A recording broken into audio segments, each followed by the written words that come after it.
Welcome to your source for comic book news and culture, Variant Edition. I'm Mike. Every week, Variant Edition brings you the best that comics has to offer, and this week we're packed to the brim with comic goodness. We've got comic reviews, a statue review, and a little discussion about a movie that opened up last week that you may have heard of. No, it's not Kung Fu Panda. Okay, on with the show. All right, guys, here you have it. The first huge review of the week right here. The biggest book DC's putting out this year, Final Crisis. J.G. Jones, Grant Morrison. This is the book to end all books. This is the book that apparently will encompass the entire DC universe in one hormonal direction for at least another 6 months until we can figure something else out. Here we have Metron, one of the few remaining New Gods, if you read the Death of New Gods miniseries, with how that came out and just the whole mess of that debauchery. And we have the whole kind of mythology of religion and of fire being handed down from the gods to man. So kind of using that. Now, what reference Grant Morrison using that towards the story, we have to wait to see where that's going, because it's kind of confusing, because everybody's thinking, oh, this is going to be a big superhero book and there's just going to be an all-out brawl, and there's more to it. It's a very, very biblical sense to it, as Grant Morrison is making it out to be. It's going to be like, I don't know, like the Apostles and like the Last March or something going on. So there's all kinds of crazy things going on. A huge death in this book, which I think was totally uncalled for because of the revamp the character just went through about a year and a half ago, and the big choices that were made to make this character important, and just to kind of smack that in the face and just be like, this sounds good and it'll work for the first issue. Really upset with that. You're going to have to read that, and apparently they're doing a special to spotlight that whole moment, give more backstory, so we'll have to wait for that. All in all, the story's in a bunch of places. Orion shows up on Earth somehow after almost basically dying in the fight he had with the guy from Death of the New Gods that was killing the New Gods. And it's just really, utterly confusing for a first issue for me, because there's just way too much going on. You want your basic setup, which it is, but it isn't, because it's like, all right, here's like 8 things going on, and another 2 things, and here's what happened outside of those 8 things. All right, now suck that up, and wait till next month, and we'll give you more. And it's just kind of like, wow, this isn't what I thought it was going to be. And on top of that, the creative process of kind of ignoring a very important book that happened before and kind of going off with your own thing, it's just really messy right now to me, Final Crisis, and I hope they find a way to patch it up. Art-wise, J.G. Jones, really good. Styles changed a lot since Wanted and all the other stuff he did, especially the covers on the 52 series. I kind of like it, I kind of don't. It's very, like, too photorealistic. Like, the moments are a little too glorious, even with just people in, like, just single, positions, like, just kind of standing there scratching themselves. But it's all right. We'll see where it goes. And just the dialogue, it's just very too, like you got to be in it. Like, you had to know the person who's writing it and just already have a clear vision of how the book's going to end in order to get what's going on. So all in all, not a very good read. I'm going to wait to see what happens in the next issue and with the specials and stuff. But all in all, Final Crisis, you want to pick it up. You don't. You can live without it, because I'm kind of losing my thing for DC big time. I'm sticking to, like, 3 books, and that's it. And I don't know. Good luck, DC, with this book. Hey everybody, it's Nick. I got a double dose of comics for you, doing them like double shots this week. So I got 4 and a graphic, so I figured I'd do it in 3. Anyway, talking right now about H.P. Lovecraft's Haunt of Horror. And if you've been watching the show, you know that Lovecraft rules, and you should be reading his stuff. And it's put up by Max, which is like that version of Marvel that does like the Man-Thing stuff and all those other great comics that are a little bit too edgy for regular Marvel. Anyway, the comic's nice. It's kind of like really Cliff Note versions of different Lovecraft stories, but with really nice illustrations. I love the style of the art in it. It's very old and washed looking. And the designs for the creatures are kind of what you would think, they would have been in the books had the original Lovecraft stories been illustrated. Like his fish people for the Dagon story all look like, all weird fish people stuff. Really, really good stuff. There's not really much else to it besides like, oh, it's just short Lovecraft stories, or like a section of a Lovecraft story. And that's essentially it. But it's nice to see other people take these things that even H.P. Lovecraft himself didn't really describe too well on the pages and left it up to your imagination to see what other artists and writers and all those other people in the comics industry now think of these, which I think is an A in my book. And I'm going on to my next comic now, which was issue 12 of Elephantmen. Now, I've been sitting around waiting for Elephantmen to come back. I mean, War Toys was great. It was a nice little 3-issue series, but I wanted to go back to the main story. And this one kind of takes you further away from it. It has nothing to do with any of our main characters, no Obadiah Horn or anybody else. It's just cleanup guys at the sites of the like buildings, their plants and whatnot, after they were taken over, well, not taken over, but defeated by other corporations and liberators and all that, who finally overthrew Mapo. So you have these two guys in these toxic suits cleaning out all the dead bodies, all the charred corpses, all these people from wars or experiments or just, whatever else ended up being killed by Mapo.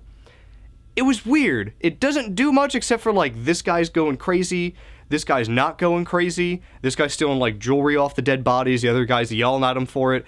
It was weird. I kind of see the point where they're getting at with, like, the human element, and when they're pushed to a limit like that, how two people can react differently and be at each other's throats and all this other stuff.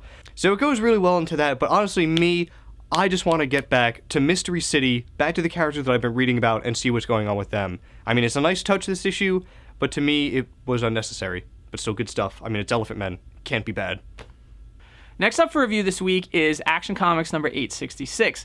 Now, I had been reading Action Comics kind of off and on. I liked the Last Son story that Jeff Johns did, but that took forever to come out. And I'll be honest, I kind of was collecting them, but I haven't been reading. They're sitting in the stack waiting for me to read.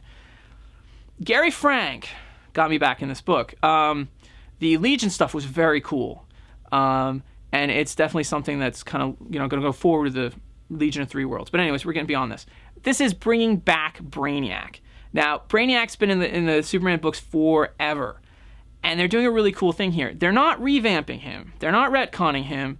But they're bringing him back in and at the same time kind of retelling his story and giving him a fresh spin, but it doesn't contradict anything they've done before. Like, case in point, his tech. He's got the characteristic tech, the characteristic, like, big skull with the tendrils coming out of his ship, but it just looks spookier and scarier, and, like, his robots have more of the Terminator feel. It's really, like, Gary Frank, his art is, like, perfectly suited for this book. The characterization of Brainiac, he's a cold, mechanical being, and what he does in this book is exactly that. He's not your typical, villain where he explains his motivations as he's doing it. He simply has a task, it's being done, people are being killed, their brains are being sucked out. That's it. There's no emotion. To contrast that, we see, Clark Kent and Lois Lane and the rest of the crew at the Daily Planet, which is all about emotion. And it's kind of a nice contrast because there's like this interplay of the characters. It's a round table reading where they're going to figure out, who's doing what stories, and they're kind of serving as like a nice reintroduction to all the characters where it's like, okay, you're the new editor for this, and oh, she's back and she's helping us with this. And it's kind of like one of those tricky things. It's reintroducing us to the characters, but also like really nailing all these characteristics that, these characters have. And I have to say, it's the first time I've read Superman since All-Star Superman that these characters feel iconic and larger than life. And there's a lot going on in the panels, not just going on in the dialogue.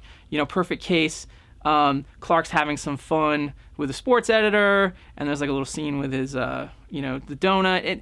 It's the little things like that that really make this book, like, I'm really excited about this book. The Brainiac stuff, I'm really interested in seeing where they're going to go with this, because I think Brainiac's kind of, it's time for him to be reintroduced and maybe sharpened up. So I have to say, hats off. This is a fantastic read, and I'm really looking forward to see where the story goes. Okay, so just like we did for Iron Man, we're going to do a quick in-episode discussion for The Incredible Hulk, which is the follow-up, reboot, forget everything you know about Ang Lee's Hulk back in 2003. This time around, it was Louis Leterrier. Marvel Studios is behind this thing, and it's very clear it's Marvel Studios. It's not something else. So we all saw the movie, and surprisingly we didn't see it together this time, but, I thought it was fantastic. I mean, for lack of a better word. It was everything I wanted the first Hulk to be. You're looking for incredible? It was incredible. I'm going to say phenomenal for me. Touching. Phenomenal Hulk? Yeah, phenomenal Mike? Hulk. Should be Iffy. Okay. All right, The iffy Hulk. I'll go into mine because I know you kind of have more things. I mean, I liked it. I thought it was a very well-paced, entertaining, action-packed movie, but there were like two things I couldn't get into. Okay. The love story, you just didn't feel it, and Liv Tyler. Bruce. Completely disagree. But Yeah, all right. But anyway, everything else, like, the main thing that you're going for in the movie, the Abomination Hulk fight, does not disappoint in any way, shape, or form. It is monster versus monster. Everything in this city is ours to beat the crap out of each other. So good. Yeah. excellent. Yeah. Anybody else want to praise it? Oh, Well, wow. I do.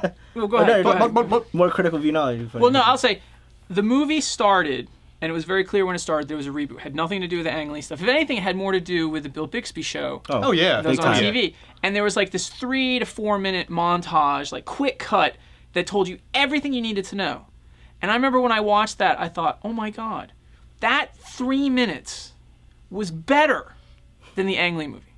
I mean, in 3 minutes, there was more excitement and told everything I needed to know without all this stupid, oh, I genetically modified myself and therefore my kid is all, the power's within him. This just, come on. That wasn't the Hulk. Yeah. That 3 minutes, it set up the thing where there's going to be Stark Industry, Stark Enterprise weaponry. Involved And, like, in files on a computer coming up with, like, Nick Fury's Fury name. and Yeah. S.H.I.E.L.D. I mean, it's just like, it's one cohesive universe. It's so exciting. And I mean, that was like the first couple seconds of the movie. Yeah. And the stuff in Brazil, Beautiful. wow. I mean, they made the Hulk to be, a monster. Yeah. And they shot him like a monster. Which Yeah. The scene in the great. warehouse where it's like Yeah. they played with the shadows and trying to hide what. Yeah. Giant Good figure. So good. Again, big word on my part, cinematography. Like that Oh, one. yeah. Cinematography. And it's very apt. Beautiful shots from Brazil to where did he end up in Guatemala? Yeah. Was it? Absolutely beautiful. You get the whole vibe. I mean, you sympathize with the guy, especially when he's on the run again, in his clothes, just all dirty. And it's just like, wow, this poor guy, he's really suffering because he's got a demon bottled inside him. And he's trying so hard just to get rid of it, to get back to the woman he loves and the life that he used to have. And also to take it away from this evil man with an evil mustache who wants to weaponize it and just take over the world. But he was so dedicated to get rid of it. And he Yeah. really That's what was. was It was really a cool. passion, Like, he was It wasn't really like, I dedicated. need a cure, because I hate this. It's a passionate thing, And it was just really great. The theme of it just carried over from the TV show to the movie perfectly. Like, this is what perfect transition is. The creative harmony between this movie and everything else that will come, it will just be phenomenal. It's just great. It's just like the books. It's what it should be, All right, so we get the two fanboys, and what does Miles Yes. Yeah, I wanna hear what- Let's get the bag. I say inept rebirth. That's what I say. I think when you're doing a Marvel movie nowadays, it's really important to bring a new audience into the character and make them understand that character as a whole. They did this really well with Iron Man. They did it really good with Spider-Man, even though it wasn't Marvel yet. I'm assuming they're going to do it amazingly with Captain America. It's a period piece from what I understand. Yep. I liked the opening intro. I thought the 3 minutes was great, and the Hulk Abomination fight was indeed incredible. Thunderclaps all around for that one, but I didn't feel for Bruce Banner. I didn't really like Liv Tyler. And Ed Norton's like one of my favorite actors. It was just like there was something missing for me. I don't know what it was, but I didn't feel like if I had no idea who the Hulk was, I would still be treating him as a big evil monster, not the anti-hero that I take him to be. Okay. I actually got a pretty Even good though point they did there on kind that. of one. get that Yeah. with the Abomination fight. They got it like, okay, the Abomination is Tim Roth is clearly the great evil right And now. at the end, he kind of redeems himself. but like it's the still Hulk at the does, end of yeah. the movie, he's still an evil. Yeah. It's I'll not like- actually it's give you not- that point. He's the hero of the day. They do take it a little bit for granted that you've seen the TV show or read the comics or something. Yeah, that's like you I'll have give an you that point. understanding I'll give of you it. that. That's a And good point. I don't like that. I just think that if you're going to do a movie now, redo it like Tony Stark. Like Tony Stark did this. They gave you a whole background. It was fully understood how Tony Stark was, who he was, how he did, and what he did, and why he did, and I didn't get that from this one. See, I think they tried to do the, all right, you got the origin, then throughout the movie we're going to kind of explain those bits. But I can see, and that's what they tried to do, to reiterate all the passions and, all the explanations. But I'll actually give you that point. I disagree. When I was watching that wasn't Edward Norton. Like, that was Banner. Yeah. And of course, knowing the comics, maybe, it's like, because I know you know the comics, but I mean, like, as a fan, it's like he was perfect to that. And more importantly for me, like the mannerisms, not only was that Banner, that was Bill Bixby. It's like, oh my God, you are he just was really like the show. just the verbal communication, the body language, even the scene with the girl in the factory. That was totally TV Hulk. It's just when like, he stopped. should I get involved in this? I know I'm gonna get angry or something's gonna happen. It's just like, wow, could you have tipped your hat more creatively to what's come before, and just added to it, Yeah, I'm surprised that, like, when I was watching the whole time, I was thinking that, like, what were the things that you didn't think he was? I just couldn't connect with Bruce Banner. That was my biggest problem. I really felt like they were just taking it for granted that I knew who the Hulk was and everything. But I was trying to walk into it like it was a brand new continuity for a comic. So I want to see you rebuild that character for me, like what they did with Ultimate Spider-Man. I'm looking at it as, like, when I picked up Ultimate Spider-Man, it was a whole new Spider-Man. Right. Granted, he still had the same, great responsibility, all that stuff. But it was... You just had to give him more up-to-date, more in-depth things. And I liked how they tied in the Super Soldier Serum. I liked a lot of what that they was did actually, in the I didn't think I was going to like that, Yeah. And I liked it. And I still think one of the better fights of that movie is where it's Tim Roth with just, like, the first injection of that. Yep. Yeah. Oh, yeah. And it's kind of like souped-up dude going against the Hulk, which was phenomenally done. Yeah. It was That was just, a great ending on that. Oh, yeah. Yeah. I just really felt they were like, oh, we did a Hulk movie a couple of years ago. You know who Bruce Banner is. We're just going to play with the Hulk and how he's... Yeah. We're trying to show him more of a good guy this time instead of that misunderstood monster. But I still got a misunderstood monster out of it, so...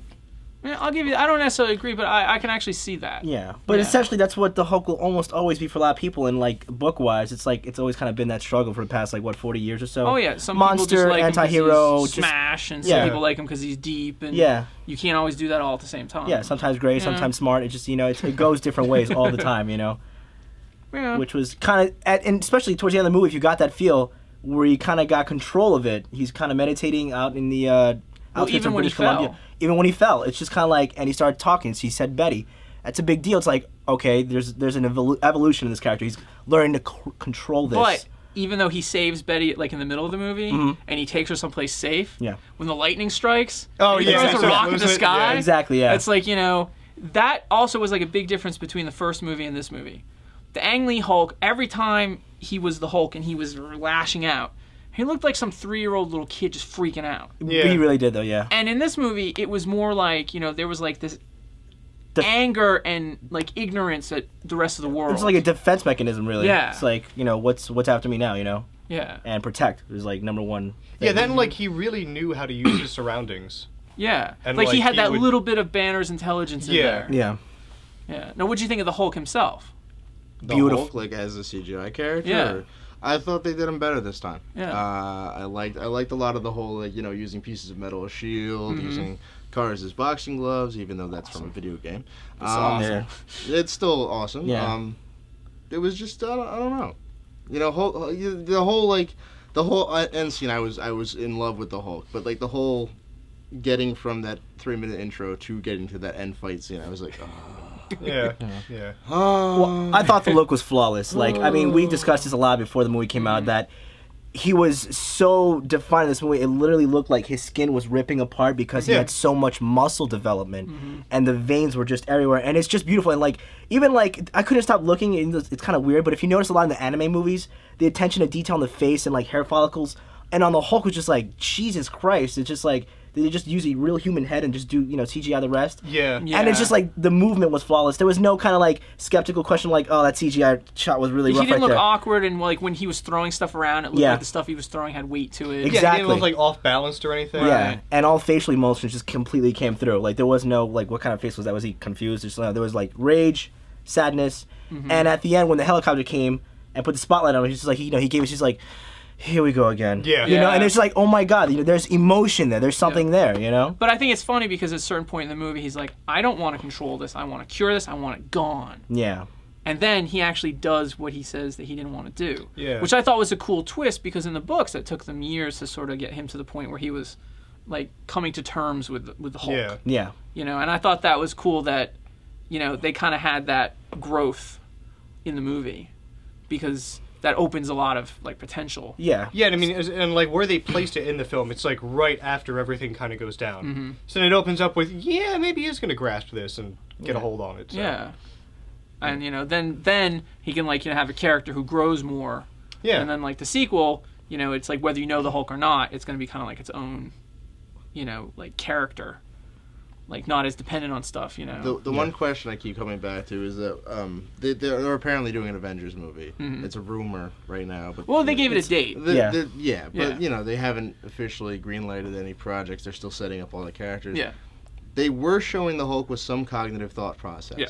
So my question is, in the Avengers, is he going to be the smart Hulk, or is he going to just be Hulk smash Hulk? That's my one thought. That's the only question that I have. You know what I bet? Given the way that Marvel's approaching the movies and how intelligently they're kind of approaching the movies, I bet he'll be not the fully, you know, smart. He'll be like somewhat in control. He'll be a combination of the two. But it won't matter. That's because, like, you know, Ross is going to be after him no matter what. The point is he's a threat. Yeah. He's seen as a threat to a important military figurehead. And there's no way that, you know, in between now and the next movie, he'll actually be able to, like, you know, just stroll around, not break things, and have conversations with people. He won't be like that surly Hulk, like in the first issue of the Avengers, where he was just kind of like, you know, just kind of like some nasty guy. You know, I don't think they're going to have him be that far along. No. Okay. Because he'd be a good villain, taking, like, the ultimate angle on things. Yeah. And have that's why the Avengers form, which is kind of what they hinted at. Minus the eating people and stuff, you know. Yeah. But he was eating alien Nazis, so it's not that. But, all right, so overall. We going like a 1 to 10 kind of thing for this? Yeah. I would go for like I'll go for a 7. I'll give it a 7 out of 10. I'll go with 4.5. Ooh. Good effort. It showed some promise, but 4.5. I'm gonna go old school, grade school grades. I'm gonna give it an A++. Okay, that's what you got on your vocabulary test and your states test. A++. I thought you got a check minus. I got. Doesn't matter what I got. Okay, I got a happy face saying good try, but A++. This movie had it all for me: emotion, drama, comedy, love. It was just everything. This movie really hit me, and it makes me want to spend at least $30 more at the theater for it because I have no life. I'd give this a 9, and I loved Iron Man. Like, I thought it was pretty much perfect. After seeing this movie, I'm having a hard time deciding which one I liked more, because they're completely different movies. Yeah. So it's not like I can say, oh, Iron Man's the best movie, oh, the Hulk's... And I'm really torn. I'm going to have to see it again, and even... I don't know if I'll be able to... They're just great. Yeah. And I think, like, a brilliant start, like, you know, this summer, Marvel, like bangs it right out of the gate. Oh, yeah. And if they follow up on this momentum, I mean... It's money in the bank, amazing. guaranteed. So, all right, and next up is Wanted. So we'll be back. That'll be Eddie's thing. I'm sure Eddie will spearhead that discussion. So in a week or two, we'll be back with a Wanted discussion. Yeah.